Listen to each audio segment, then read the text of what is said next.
कुछ दिन पहले एक रेगुलर व्यूअर ने मुझसे रिक्वेस्ट की कि अगर मैं कोई फीडबैक या कोई रिव्यू वीडियो बना सकता हूँ अटैक ऑन टाइटन के बारे में, क्योंकि उनका कहना था कि हिंदी में कोई भी इस तरीके का रिव्यू नहीं है अटैक ऑन टाइटन के बारे में। तो मैंने उन्हें बताया कि मैं ट्राई करूँगा, लेकिन मैंने कभी भी कोई एनिमे देखा नहीं है। एनिमे के नाम पे मैंने शायद पोकेमोन ही देखा है अपनी लाइफ में या फिर डोरेमोन जब मैं छोटा था। तो आई डोंट नो, छोटा क्या यार, स्कूल हाई स्कूल में था। तो आई डोंट नो कि मेरा जो फीडबैक है वो कितना ज़्यादा इन्फॉर्म्ड होगा।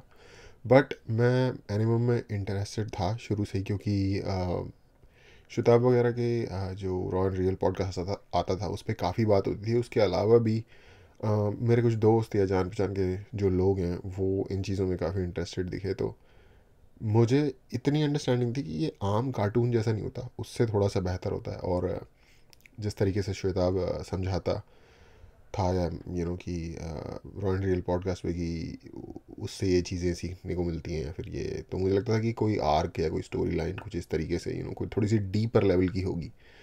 तो उस चीज़ ने मेरे को इंट्रिग किया था, क्यूरियोसिटी को, कि यार I be checking this out at some point. तो मुझे लगा कि ये एक अच्छा मौका है।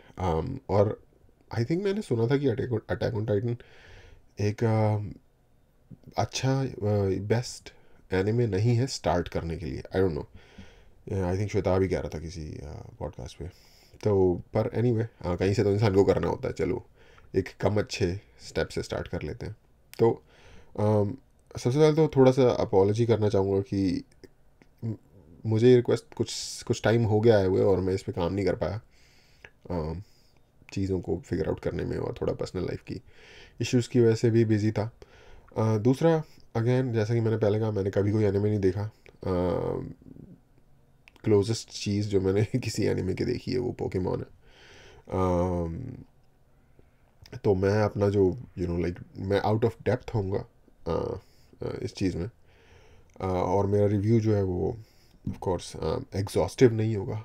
जितना मेरे को समझ आया है, जितना मेरी नज़र से मुझे पता चला, बस उतना ही मैं बता पाऊँगा। लाइक कोई प्रोफेशनल एनिमे रिव्यूअर शायद के जैसे मैं व्यूज़ ना दे पाऊँ। तो अगेन अपनी आप एक्सपेक्टेशन थोड़ी लो रखना। और लास्ट चीज़ की ना, इसमें स्पॉइलर होंगे। अटैक ऑन टाइटन का है ये रिव्यू, और मैं इसे एपिसोड बाय एपिसोड बनाऊंगा, तो इसमें स्पॉयलर्स होंगे। तो अगर आप नहीं चाहते कि आपने कोई नहीं देखा हुआ, एपिसोड 1 से हम स्टार्ट करेंगे, सीज़न 1 एपिसोड 1। और अगर आपने नहीं देखा हुआ तो और आपको स्पॉयलर्स नहीं चाहिए, तो फिर आप शायद मत देखना ये रिव्यू। ओके, तो पहली लाइन से ही एक लाइन उसमें कुछ कहता है कि फ्लीटिंग सेंस ऑफ सिक्योरिटी, जो कि more and more fleeting. Eren Yeager जो कि मेन प्रोटैगनिस्ट है, बच्चा बच्चा है एक, आई थिंक 12 13 15 साल का। वो सपना देख रहा होता है, और उसके सपने से स्टार्ट होती है बेसिकली स्टोरी। और सपने में वो कहता है कि world is a pen and human being is a cattle. ठीक है। तो अगर आप सिर्फ एक इस लाइन को सोचो, तो आपको जो ये पूरा शो है, ये जो पूरी स्टोरी है या सागा है, इसकी बेसिकली एक लाइन में अगर आपको बताना हो तो प्रॉब्लम क्या है, इशू क्या है स्टोरी में, वो ये है कि human being more and more एक पेन के अंदर लाइक एनक्लोज किए जा रहे हैं जाइंट लोगों के द्वारा, जो कि जिनके कोई इमोशंस नहीं है, कोई कुछ नहीं है। आपकी लाइफ कितनी, और जो दूसरी की fleeting sense of security which is getting more and more fleeting वो लाइन कितनी ज़्यादा पास है डेंजर, उस चीज़ को यू नो एम्फेसाइज करती है या फिर दिखाती है। और इसलिए मुझे जो इंटरेस्टिंग चीज़ लगी एनिमे में मुकाबले कार्टून्स के, कि जिसको लाइक जो दूसरे जनरल हम कार्टून देखते थे, वो ये कि भाई इनकी जो स्टोरी लाइन है और जो डायलॉग है वो डायरेक्टली हाई लेवल है। मतलब ये चीज़ उन्हें अलग करता है, क्योंकि क्योंकि मैं उस बैकग्राउंड से आ रहा हूँ जहाँ मैं, हाँ तो इनमें और क्या कार्टून्स में क्या फ़र्क हुआ, मैं उस बैकग्राउंड से आ रहा हूँ, तो सीधा सीधा ये फ़र्क आपको दिख जाएगा, क्वालिटी का, स्टोरी लाइन का, स्टोरी की डेप्थ का, और जो डायलॉग्स हैं उनका। और इसने मेरी थोड़ी सी ना हाइटेंड एंजाइटी जो थी रिसेंटली, उसको भी इसने आग लगा दी उसमें। उसका रीज़न ये है कि मैंने जब इसे देखना शुरू किया, अभी आप देख रहे होगे कि इसराइल और फ़िलिस्तीन का इशू चल रहा है, ठीक है। आई थिंक 8 या 7 अक्टूबर को अटैक हुआ था इसराइल पे। दीवार तोड़ के बहुत सारे लोग आ गए और उन्होंने मतलब लाइक बेबीज़ को और बच्चों को और लोगों को और नॉन कॉम्बैटेंट्स को, आम आदमी, औरतें, बूढ़े बूढ़े लोग, सबको उठा उठा के ले गए, लाइक गोलियां मार दी, घरों में आग लगा दी। यू नो अगर आप शायद पैलेस्टाइन को सपोर्ट करते हो तो मुझे लगता है कि फिर भी आपको ये वाला एक्ट सपोर्ट करना चाहिए। और ये वो टाइम था जब ये हुआ था, इसके शायद 1 या 2 दिन बाद मैंने ये देखना शुरू किया, और मेरा हो गया दिमाग खराब। मैं कह रहा है भाई ये क्या, ये नेचर से मुझे क्या मैसेज मिल रहा है।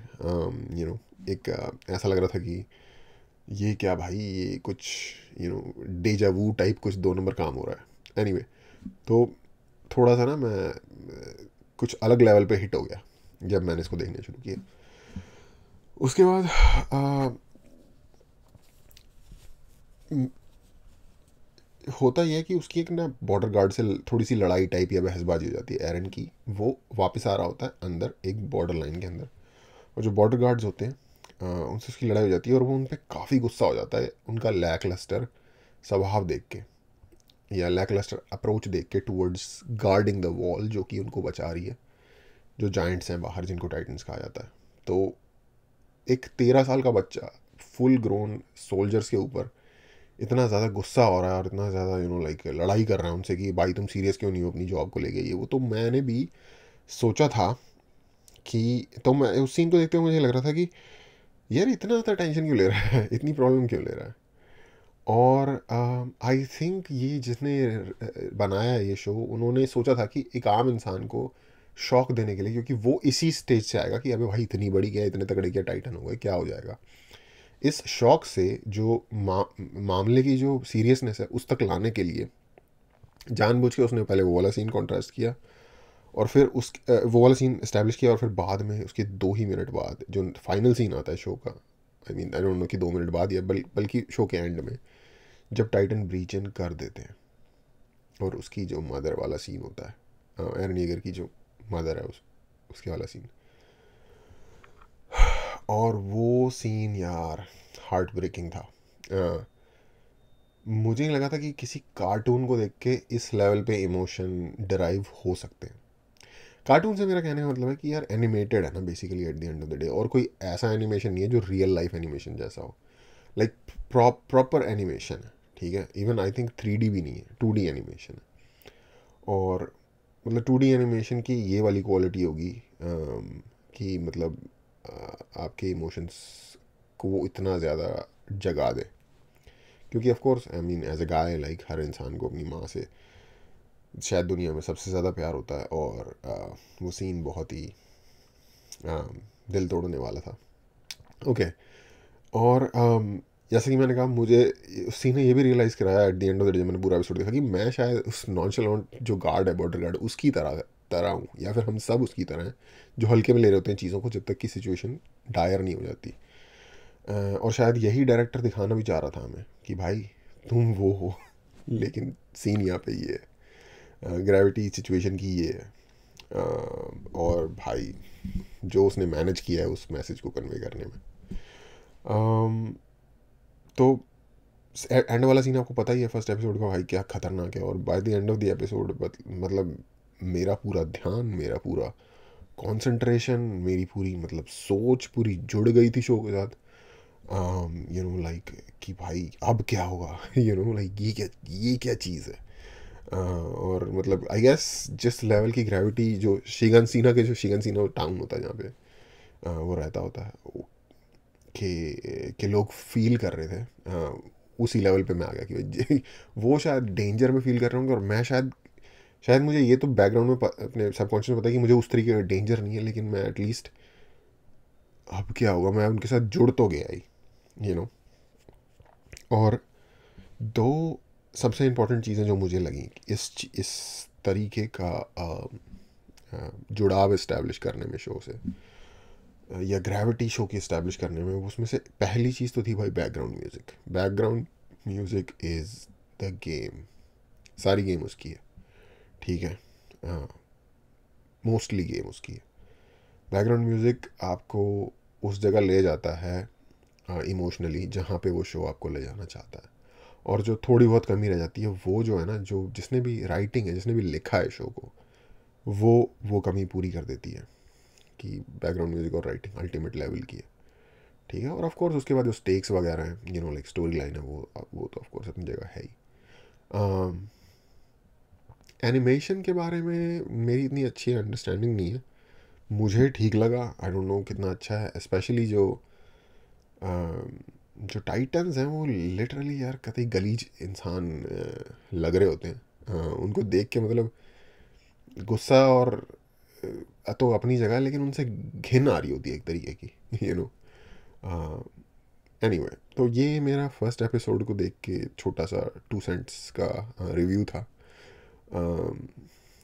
आप बताओ कमेंट्स में आपको कैसा लगा, और क्या मुझे और इसको आगे करना चाहिए। मैं कुछ और शो तो डेफिनेटली बनाऊंगा एपिसोड्स, अगर लगा कि लोगों का इंटरेस्ट है तो फिर मैं कंटिन्यूसली बनाता रहूँगा एपिसोड बाय एपिसोड। बाकी शो तो मैं देखूंगा ही देखूंगा, चाहे मैं उस पर रिव्यू बनाऊँ या ना बनाऊँ। बाकी कमेंट में आप लोग बताओ कि आपकी क्या सोच है इस बारे में, और अगर आपका इंटरेस्ट बन रहा है इस चीज़ में तो सब्सक्राइब करो। Thank you.